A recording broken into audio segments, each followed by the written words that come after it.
Every morning, you wake up standing at a crossroads, two invisible paths before you.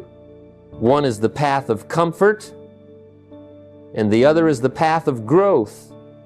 Comfort asks nothing from you today, but it will demand everything from you later. Growth feels painful now, but it rewards you for the rest of your life. See, high achievers don't have different opportunities. They simply make different choices. They choose to think differently, to act intentionally, and to repeat the small disciplines that most ignore. So, the question is not whether you can succeed, it's whether you can choose the harder road today so that life becomes easier tomorrow. You see, success isn't something that falls into your lap one morning because you woke up early or worked harder than everyone else the night before. Success is first a philosophy, a way of thinking about life, work, and opportunity. Most people try to build wealth by chasing paychecks, promotions, or a lucky break. But the truth is, wealth doesn't begin in your wallet. It begins in your mind. Before the numbers change, the philosophy must change. Before your circumstances improve, your thinking must mature. You cannot plant seeds of limitation and expect a harvest of abundance. When I was a young man, I used to say, if only I had more money, I could have a better future. But my mentor told me something that changed my life. He said, if you want to have more, you must first become more. For things to change, you must change. That's when it clicked. The secret wasn't in earning more, it was in thinking differently. The poor chase income, the rich chase ideas. And it's ideas that turn sweat into success, that turn ordinary days into extraordinary results. A person's income rarely exceeds their personal philosophy, and if it does, it doesn't stay there for long. So the first step isn't to work harder, it's to think sharper. Ask yourself, what do I believe about money, work, and success? Do you believe that money is evil? That success is for others? That wealth is luck? Those thoughts will keep you broke, no matter how talented or hardworking you are. I once believed those things too, until I realized that money is neither good nor bad. It's simply a magnifier. It makes you more of what you already are. If you're generous, it gives you more capacity to give. If you're foolish, it gives you more opportunity to lose. The problem isn't money, it's the philosophy behind it. The wealthy don't copy tactics, they understand principles. The difference between copying actions and understanding philosophy is like the difference between borrowing and owning. You can borrow someone's methods for a while, but until you own their mindset, the success won't stick. Start simple. Read one good book a month that challenges your perspective. Listen to the people who have created the kind of life you want, not the ones who criticize it. Every morning, instead of saying, I can't afford it, train your mind to ask, how can I afford it? That one question changes your brain from a wall builder into a bridge builder. You'll begin to see possibilities where you once saw problems. So, before you chase another dollar, chase a better philosophy. Because wealth built on philosophy lasts, while wealth built on chance disappears. Remember, your paycheck can only grow to the size of your thinking. There was a time when I used to blame everything outside of myself for the life I had. I blamed the economy, the government, my boss, the weather, even the traffic. I thought if only those things would change, my life would improve. But then I learned something powerful. The day you stop blaming is the day you start winning. They cost you progress. They cost you discipline. And eventually, they cost you your dreams. The moment you hand responsibility to something or someone else, you give away control over your own future. The wealthy understand that life isn't fair, but they also understand that fairness is irrelevant. What matters is ownership. You can't control the wind, but you can adjust your sail. That's what responsibility really is. It's the decision to steer your own ship, no matter how strong the current. People who wait for perfect conditions never leave the dock. But those who accept responsibility start where they are, with what they have, and they make the best of it. That's what separates achievers from dreamers. When I was broke, I had every reason to justify it. I told myself the company didn't pay enough, that opportunity wasn't available, that others had advantages I didn't. But one day my mentor asked me, "Who signs your excuses?" That hit hard. Because the truth was, no one else was going to build my life for me. No one was going to hand me wealth, wisdom, or freedom. I had to earn it. And it started with owning everything, good and bad. Responsibility isn't just about admitting mistakes, it's about claiming power. When you take full responsibility, you stop waiting for luck and start creating leverage. You stop wishing for opportunities and start designing them. You see, life doesn't get easier, you get stronger. But you can't grow stronger while pointing fingers. The more you blame, the less you learn. The less you learn, the longer you stay stuck. Start simple. Write down the top 3 excuses that have held you back. Maybe it's I don't have time, or I don't have money, or I'm not ready. Then cross them out. Because those aren't truths, they're traps. Replace them with questions that bring power back into your hands. Instead of saying I can't afford it, ask, how can I create the money? Instead of saying I don't have time, ask, what can I stop doing to make time? When you ask better questions, you get better answers. And here's something important, follow through.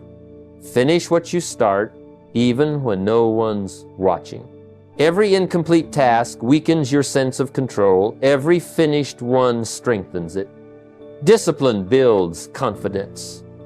The rich don't have fewer problems. They just refuse to make excuses for them. So, take ownership of your future, because no one else will. The price of excuses is too high. It costs you the life you could have built. When I first started out, I was just an average guy trying to make a living.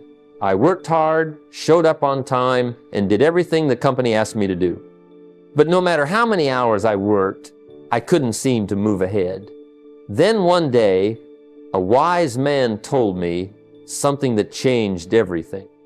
He said, work harder on yourself than you do on your job. At first, I didn't quite understand what he meant, but over time, I realized he had just handed me the secret to transformation.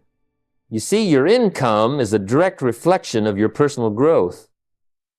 If you want to make more, you have to become more.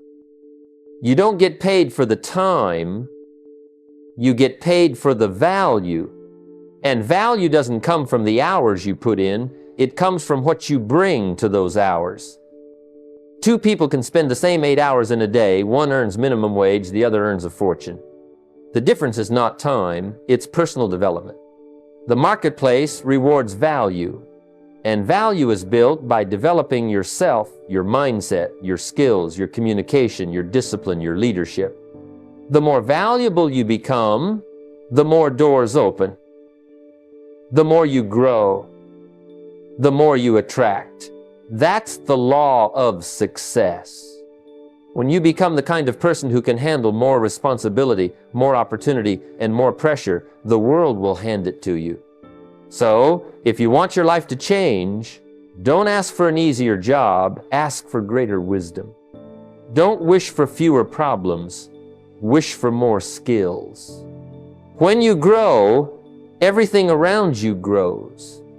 Your income follows your identity. I remember setting aside money, even when I didn't have much, just to buy books, attend seminars, and listen to people who had results I wanted. That became my personal development budget. It wasn't an expense, it was an investment. And that investment paid off more than any paycheck ever could. Every idea I learned added to my value, and value, not luck, is what increases wealth. Another thing that helped me immensely was keeping a journal, not just for goals, but for lessons every day. I wrote down what I learned about people, about business, about myself. Over time, those notes became a roadmap of growth, because success isn't measured just in what you get, it's measured in who you become. Each week I ask myself one question: what did I learn that made me better? It forced me to stay accountable, to measure my progress in wisdom, not just results. Because when you improve, everything improves. Your income, your relationships, your confidence, your influence. The truth is, the world doesn't pay you for what you know, it pays you for what you've become. So make yourself the project. Build your skills, sharpen your mind, strengthen your habits. The job will give you a living, but working on yourself will give you a fortune. When I first started chasing success, I used to wait for motivation. I waited for that spark, that fire, that special morning when I'd feel ready to conquer the world. But let me tell you something that took me years to learn. Motivation is a guest. Habits are family. The truth is, the people you admire, the achievers, the builders, the wealthy, they don't rely on how they feel. They rely on what they've built.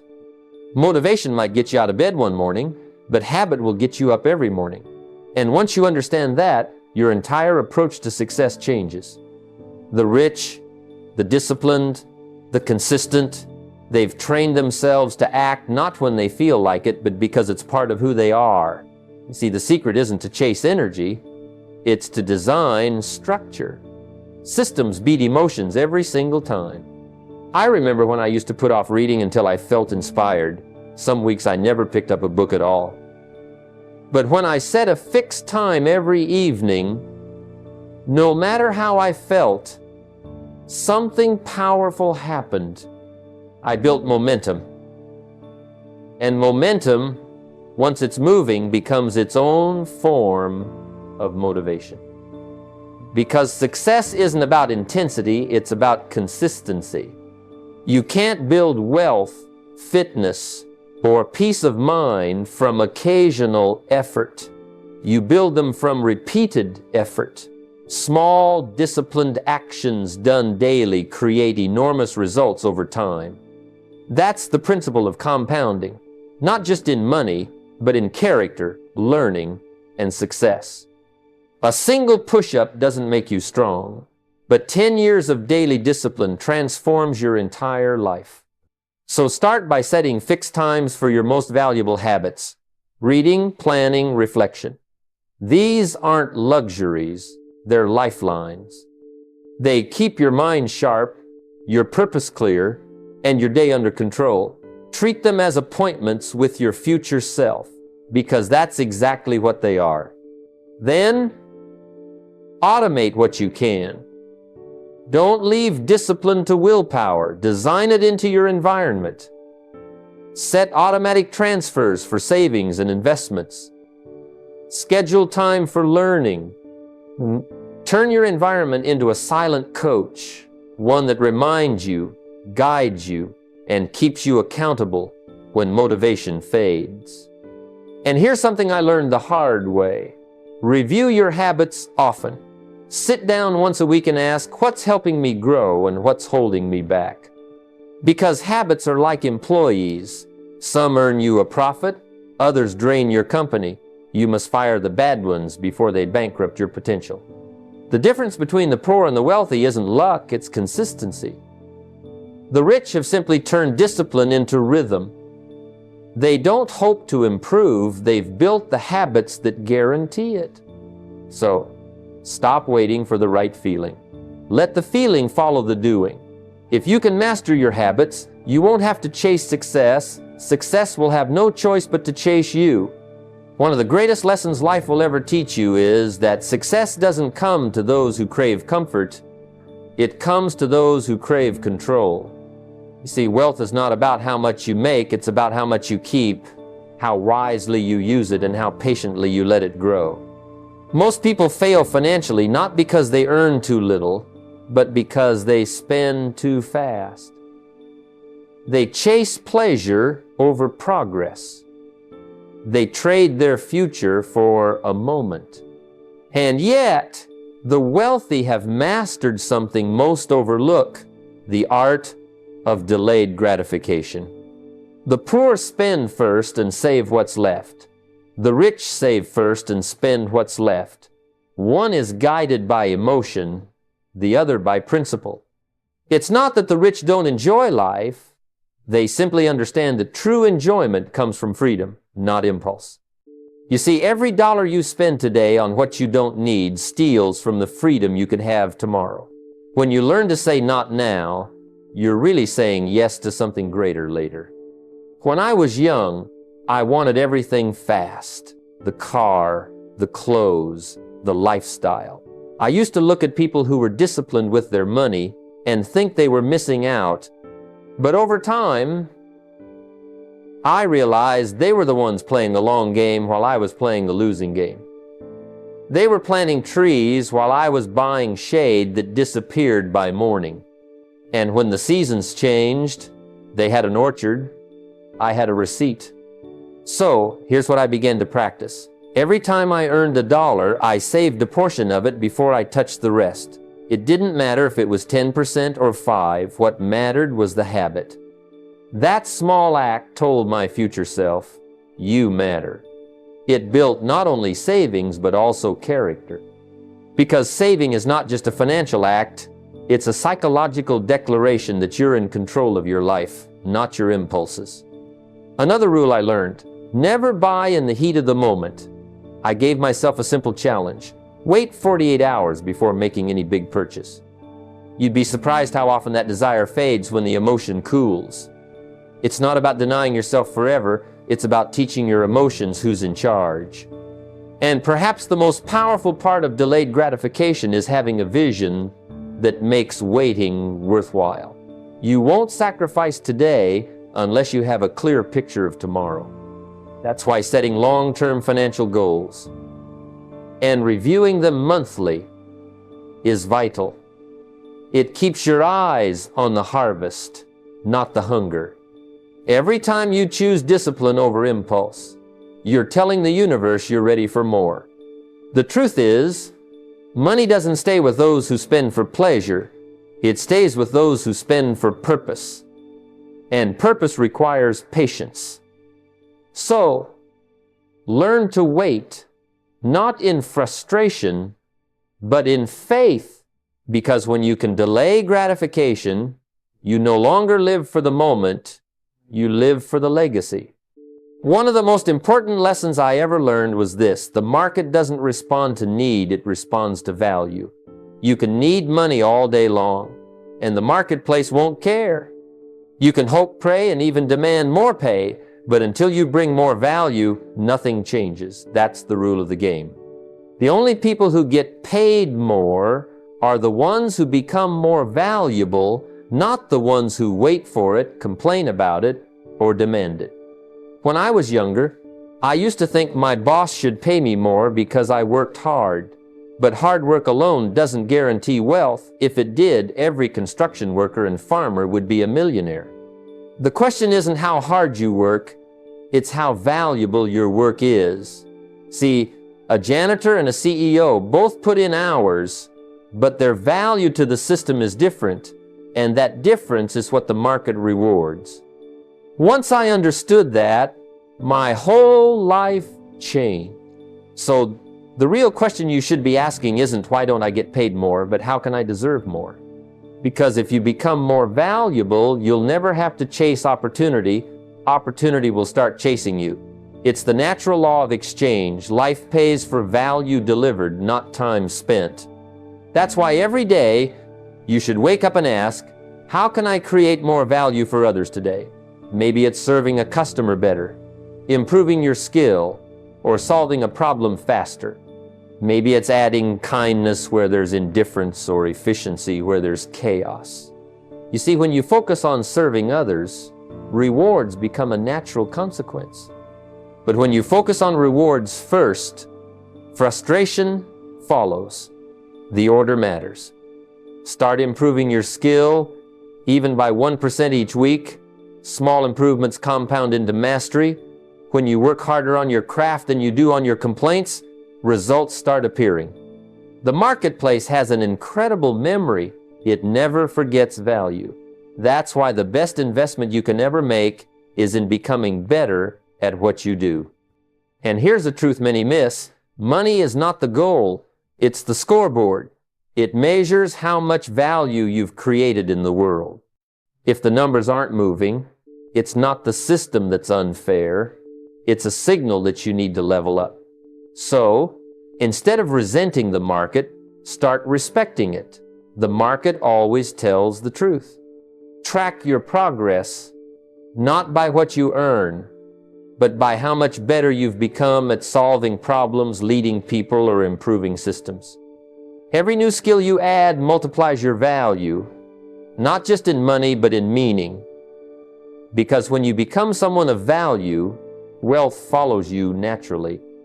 Remember this, you don't get paid for the hour, you get paid for the value you bring to the hour.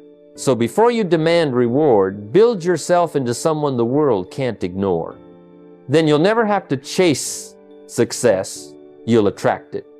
One of the greatest turning points in my life came when I realized that earning money and building wealth are not the same thing.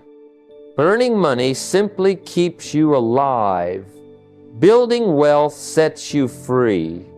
Most people spend their whole lives working for income, trading hours for dollars, without ever realizing that the real game begins when your money starts working for you. Freedom doesn't come from a paycheck. It comes from capital, from assets that continue to produce income whether you show up or not. You see, there are two types of people in this world. Those who spend to look rich, and those who invest to become rich. The first group chases lifestyle, the second builds leverage. I remember when I first started earning a decent income, it was tempting to upgrade everything. A better car, a nicer suit, dinners that cost more than they should. But one day, I asked myself, if I keep spending like this, I'll always have to work to sustain it. What if I could make my money do the work instead? That question changed my entire philosophy. The wealthy understand a simple formula: earn, save, invest, reinvest. That's the rhythm of freedom. Every dollar you earn is a seed. If you eat all your seeds, you'll always be hungry. But if you plant them wisely, patiently, one day, you'll have a garden that feeds you for life. The poor see income as a signal to spend. The rich see it as an opportunity to multiply. So before you buy the next shiny object, stop and ask, will this item make me richer, freer, or more capable? If the answer is no, it's probably a liability. Your goal should be to convert as much of your active income, the money you earn by effort, into passive capital, the kind that works even when you don't. Start with a simple rule. Pay yourself first. Before you pay bills, before you buy groceries, before you treat yourself, allocate at least 20% of your income to investments. Make it automatic. Don't leave it to discipline. Build it into your system.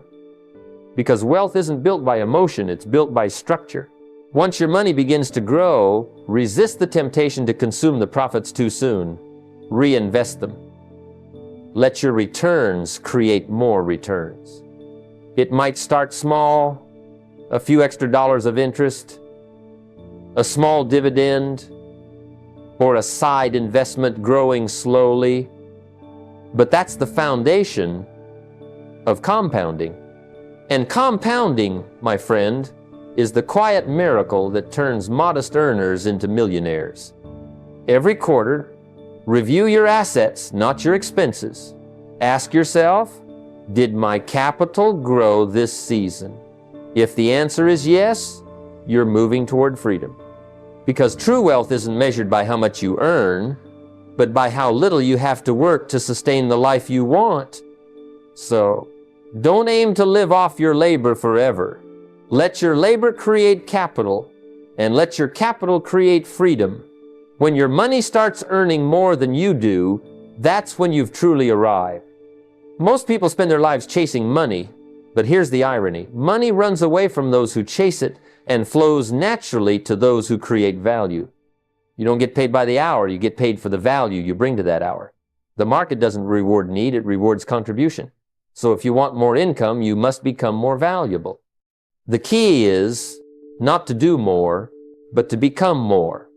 When I was younger, I worked hard, really hard, but my income barely moved. I was showing up early, staying late, doing everything right, but nothing changed. Then a mentor told me something that changed my life. Don't wish it were easier, wish you were better. That line hit me like lightning. I realized the marketplace doesn't pay for effort, it pays for effectiveness. A janitor and a CEO both work 8 hours, but the difference in pay is determined by the difference in value they bring to the table. The rich don't wake up saying, how can I make more money today? They ask, how can I serve more people? How can I solve bigger problems? That's the mindset shift. The size of your problem determines the size of your paycheck. If you solve a $10 problem, you get paid $10. Solve $1 million problem, and suddenly, the marketplace rewards you accordingly. Start by identifying the top problems your market faces. What's frustrating people? What's wasting their time, costing them money, or keeping them awake at night? The moment you align your skills with their pain points, you become valuable. That's when income stops being an accident and starts being a reflection of your usefulness. Then, build mastery around those problems. Study, practice, refine, become the best at what you do, not for ego, but for impact. The higher your skill level, the higher your income ceiling. Remember, people don't pay for average, they pay for excellence. Excellence commands attention, trust, and compensation. And when it comes to pricing your work, stop trading time for money. If your value grows, your price should follow. Charge by the impact you make, not by the hours you work. If you save someone $10,000, your service is not worth $100, it's worth a percentage of that transformation. That's how the wealthy think. So, don't chase the dollars. Chase the difference you can make. Because when you focus on value creation, money becomes the natural consequence of your contribution. You won't need to chase it, it will find you. And the more lives you touch, the more the world will reward you for it. Remember, the secret is simple. Become so valuable that the marketplace can't afford to ignore you. The money will always follow the value. One of the greatest traps on the journey to wealth is what I call broke at a higher level. You've seen it, maybe even lived it. Someone gets a raise, buys a new car, earns a promotion, moves into a bigger house. Starts making 6 figures, starts living like a millionaire, and before long, they're right back where they started. Stressed, overextended, and broke. The numbers changed, but the habits didn't. That's not wealth, that's just a more expensive version of the same problem. The truth is, freedom doesn't come from more, it comes from enough. Simplicity, not excess, builds the foundation of lasting wealth. The rich understand this. They expand their assets before they expand their lifestyle. They let their investments buy their luxuries, not their paychecks. And that's the difference between someone who gets rich once and someone who stays rich for life. I remember a man I once worked with, every time he earned more, he spent more. He told me I deserved to live a little. And I said, yes, you do, but if you live too much now, you'll be forced to work too much later. You see? Financial independence isn't about denying yourself pleasure. It's about delaying it long enough to make it permanent. The goal isn't to look rich, it's to be rich. And that requires discipline when everything in the world is telling you to show off instead of build up. Here's a principle to live by. Every time your income increases, invest 50% of that raise before you touch it. If your salary goes up by $1,000, don't change your lifestyle. Change your asset column. Buy more ownership, more dividends, more cash flow. Because if you feed your investments first, one day they'll feed you back. But if you feed your lifestyle first, it will only ever feed your ego. Keep your budget fixed until your passive income surpasses your expenses. That's the game. It's not glamorous, but it's powerful. While others are upgrading wardrobes, you're upgrading your future. While they're collecting things, you're collecting assets. And soon, the day will come when your assets start paying for the lifestyle you once dreamed about, but now it won't cost your time or your peace. And most importantly, stop comparing your lifestyle to others. Comparison is the thief of joy and the destroyer of discipline. Don't measure your life by what people post online. Measure it by your progress, your freedom, your peace of mind. The question isn't, do I have what they have, but am I better than I was yesterday? Because at the end of the day, the real luxury isn't the car, the watch, or the house. It's waking up with freedom to do what you want, when you want, with whom you want. That's the wealth no one can take from you. Most people fear what they don't understand, and money is no exception. But the truth is, money has a language, and those who learn it never struggle to speak wealth again.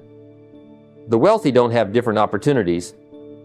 They have different vocabularies. They understand what words like equity, compound interest, cash flow, and leverage mean, not just in theory, but in practice. And that understanding gives them control, confidence, and clarity. The poor often see money as emotional, something to be earned, spent, and worried about. The rich see it as mathematical. It's the same dollar, but a completely different conversation. One group asks, "Can I afford it?" While the other asks, "How can I make it pay for itself?" One sees limitation, the other sees leverage. And that's the great divide, not in income, but in interpretation. I remember when I was young, I used to say, "I can't afford it." Until one day my mentor said, "Don't say that, it closes your mind. Ask instead, how can I afford it?" That question opens your creativity. And he was right. The moment you start asking better questions about money, you start attracting better answers and better opportunities. Learning the language of money doesn't mean becoming an accountant or a Wall Street expert. It means understanding how your money behaves. It means knowing the difference between assets and liabilities, between saving and investing, between good debt and bad debt. It means realizing that every financial term represents a principle, and those principles decide whether your money grows or disappears. Start with simple habits. Read one book on finance or investing every month. There's no shortage of wisdom, from the richest man in Babylon to Rich Dad, Poor Dad, to biographies of great entrepreneurs. Each book gives you a new word, a new mindset, a new tool. And remember, you don't need to learn everything at once. Even one good idea, properly applied, can change your financial destiny. Learn the basics of accounting, how to read a balance sheet, how to calculate return on investment, how to understand interest rates. These are the ABCs of wealth. Once you understand how numbers move, you can make them move in your favor. And don't learn alone. Find someone who's already fluent. Discuss money decisions weekly with a mentor or peer.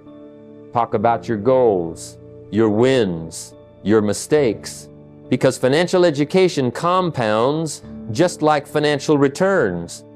The goal is not just to earn money, it's to make money work for you. And money only works for those who understand its nature, learn its words, study its behavior, and speak its language fluently.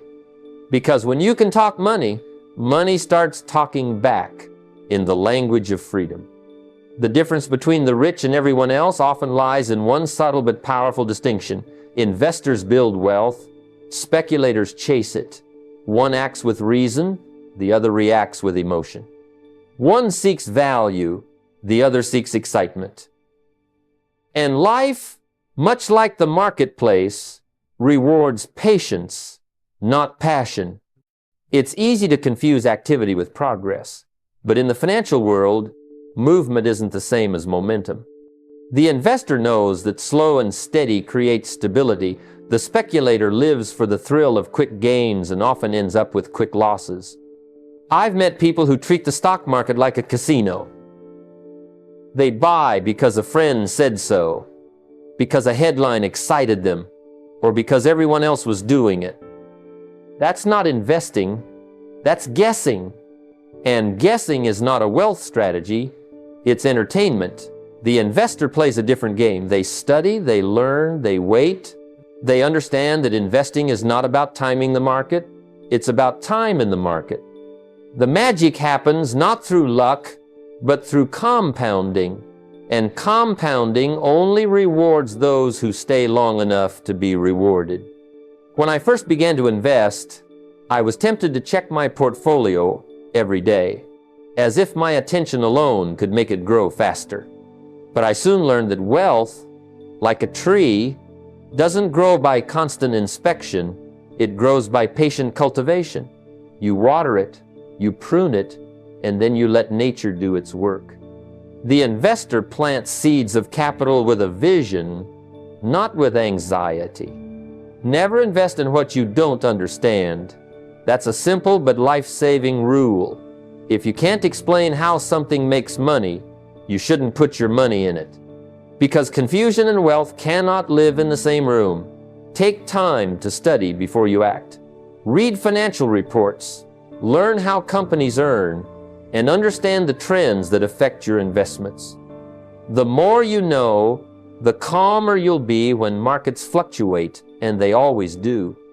Hold your assets long enough for compounding to perform its quiet miracle.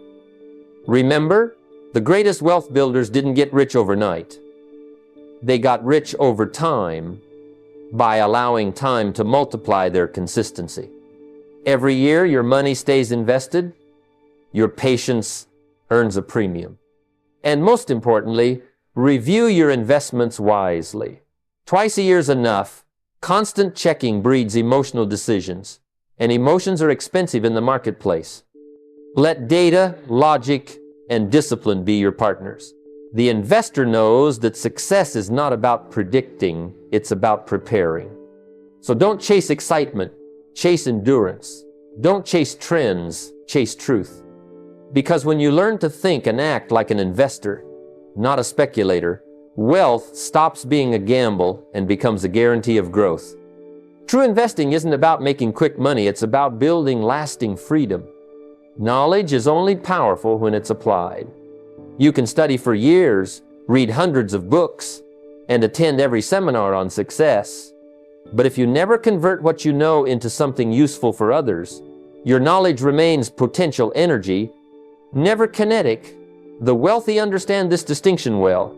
They don't just consume knowledge, they capitalize on it. They turn lessons into leverage and ideas into income. I remember early in my career, I was fascinated by learning. I filled notebooks with insights, quotes, and observations. But one day, I realized I wasn't richer for knowing. I was only richer when I started using what I knew. That was the moment I shifted from being a collector of ideas to being a creator of value. You see, what separates the successful from the rest isn't access to information, it's execution. You can learn about marketing, leadership, communication, or finance. But until you teach, share, or build something from that knowledge, it doesn't multiply.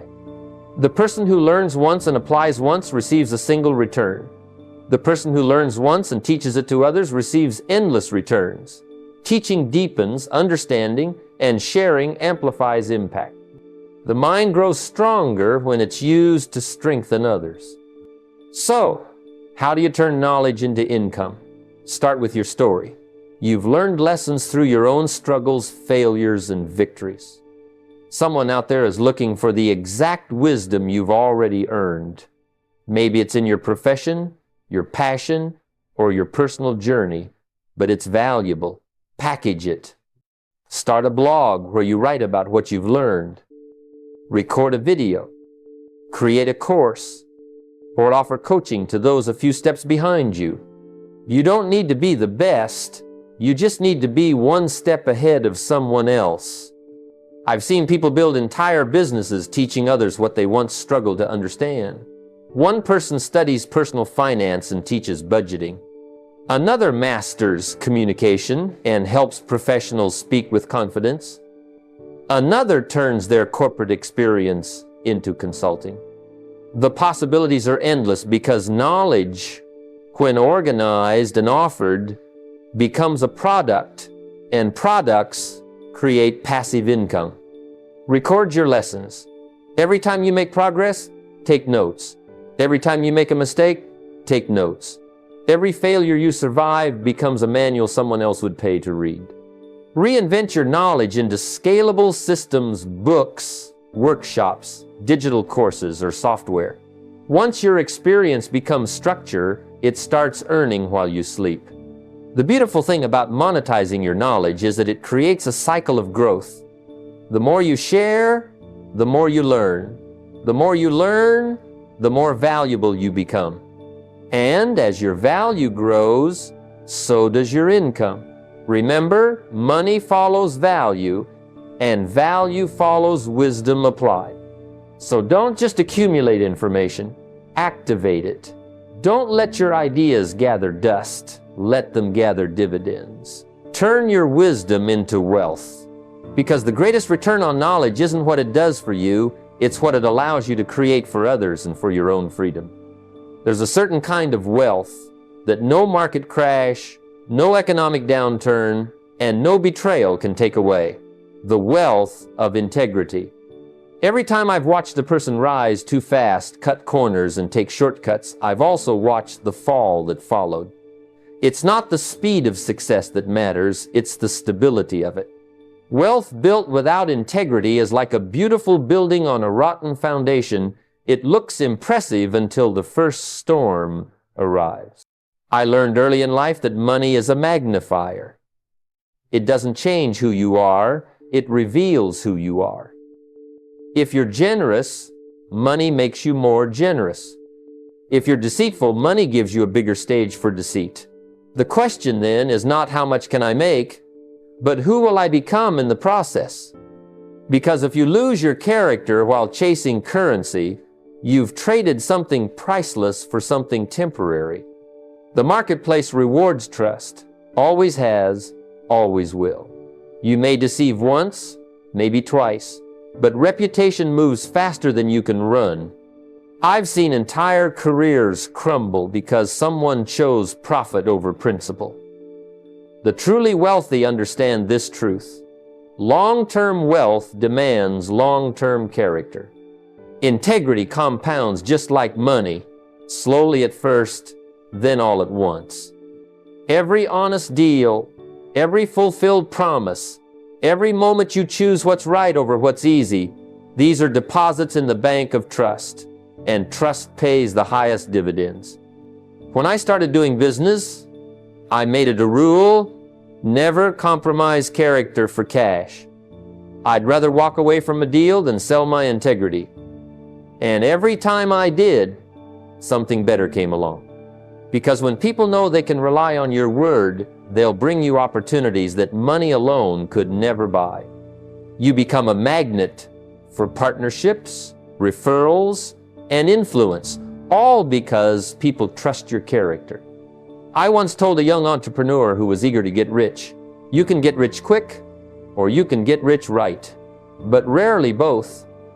The quick way may fill your pockets, but the right way fills your life.